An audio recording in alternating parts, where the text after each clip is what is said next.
Hello সুপ্রিয় দর্শক, আসসালামু আলাইকুম। আমি এখন আছি আমাদের বাড়ির পাশে এক ভাবির যে প্লট আকারে মরিচ চাষ করছে, বিন্দু মরিচ চাষ করছে। আমি সেখানে আসলে আসা, কারণ গ্রামের মহিলা মানুষ কিন্তু একবারের কথা আরেকবারে গিয়ে লাগায়, মানে গিবত নিয়ে বসে থাকে, চর্চা নিয়ে বসে থাকে, চুগলখুরি যাকে বলে, ইত্যাদি ইত্যাদি সব কাজে কিন্তু গ্রামের মানুষ বেশি করে। কারণ শহরের মানুষগুলা এক ফ্ল্যাটের জায়গায় যার যার ফ্ল্যাটে বসে থাকে, যার কারণে এই সুযোগটা আমি যতটুকু মনে করি কম থাকে। কিন্তু গ্রামের মানুষ কিন্তু এটা নিয়ে পড়ে থাকে।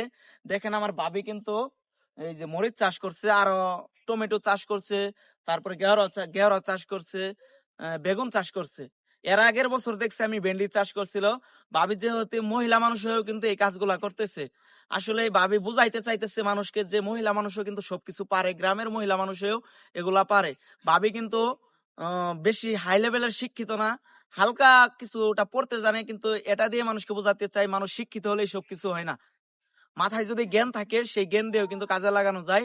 আমি এখন সেই ভাবির সাথে একটু কথা বলবো, চলেন ভাবির সাথে কথা বলে আসি।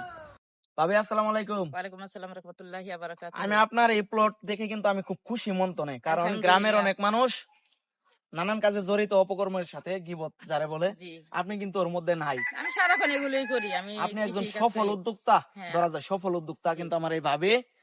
আপনি এর আগের বছর কি চাষ করছিলেন এই এর আগে জমিতে? আমি বেগুন করছিলাম, টমেটো করছি, ভেন্ডি করছিলাম, তারপরে লাউ করছিলাম। ও, এবছর আপনি মরিচ চাষ এবার করছেন। মরিচ করেছি, বেগুন করছি, টমেটো আপনার কি করছি। এতে কষ্ট হয়? কষ্ট হবে কেন?